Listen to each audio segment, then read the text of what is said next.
बिस्मिल्लाहिर्रहमानिर्रहीम। अस्सलाम वालेकुम वरहमतुल्लाहि वबरकातुहू। सदर मोहतरम ऑल इंडिया मुस्लिम पर्सनल हज़रत मौलाना खालिद सैफुल्लाह रहमानी साहब शह नशीन व तशरीफ़ फरमा, कौम और मिल्लत के तंजीमों के ज़िम्मेदारान, मेरे साथी अरकान पार्लिमान, दीगर सियासी पार्टी के ज़िम्मेदार, मोअज़्ज़िज़ हाज़रीन इकराम, बुज़ुर्गान कौम और मिल्लत, मैं सिर्फ आपके सामने ये अर्ज़ करना चाह रहा हूँ कि नरेंद्र मोदी की हुकूमत वक्फ़ बिल को लाकर क़ानून बनाने की जो कोशिशें कर रही है, उनका मकसद एक ही है।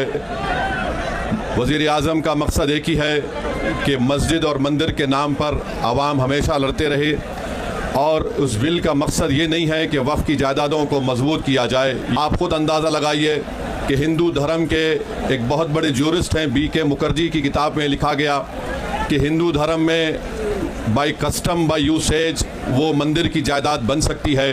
तो नरेंद्र मोदी वक्फ़ के वक्फ़ बाय यूज़र को इस तरह से ख़त्म कर रहे हैं कि अगर कोई डिस्प्यूट होगा या गवर्नमेंट प्रॉपर्टी होगी तो वक्फ़ बाय यूज़र नहीं रहेगा।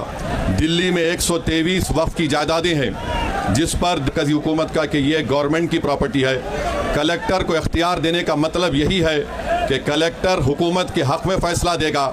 जिस मस्जिद के इमाम हमारे भाई मरकज़ी हुकूमत कहती है कि वो गवर्नमेंट की प्रॉपर्टी है, अगर कल खुदा ना खास्ता ये क़ानून बनेगा तो कोई भी जाकर मरकज़ी हुकूमत की तरफ से, दिल्ली सरकार की तरफ से वहाँ पर एक नोटिस लगा देगा कि ये वक्फ़ की प्रॉपर्टी। हिबा को निकाल रहे हैं, ट्रांसफ़र ऑफ प्रॉपर्टी में हिबा है, मगर कोई गिफ्ट नहीं कर सकता वक्फ़ की जायदाद को। नरेंद्र मोदी आजकल भारत के हमारे फजीलतुल शेख बने हुए हैं और ये बता रहे हैं कि अगर कोई मुसलमान होता है तो उसको 5 साल तक वो वक्फ़ को नहीं दे सकता है। ये कहाँ से इनको मालूम हुआ, कौन से फ़िक़्ह ये की किताब में लिखा गया?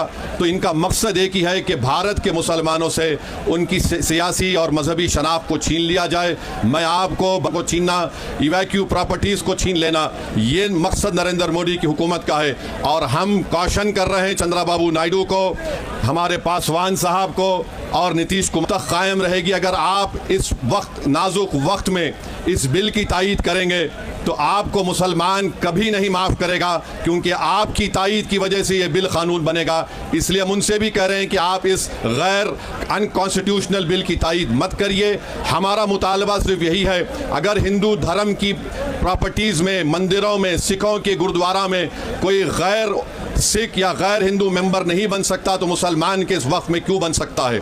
तो ये तमाम चीज़ें हैं। हम उम्मीद करते हैं कि हुकूमत इसका नोटिस लेगी। अगर नरेंद्र मोदी इस मुल्क के अमन को ख़राब करना चाहते हैं, वो मस्जिदों और मंदिरों के झगड़ों में जारी होगी। मैं यहाँ पर शुक्रिया अदा करना चाहूँगा हमारे जॉइंट वर्किंग कमेटी पार्लियामेंट के तमाम अरकान का, और ख़ास तौर से कल्याण बनर्जी साहब का, TMC के राजा साहब का, DMK का, हमारे नासिर भाई का और मुहिबुल्लाह नदवी साहब का। हमने तमाम बड़ी कोशिशें की, हमने अपनी अपनी डिसेंट रिपोर्ट को दिया।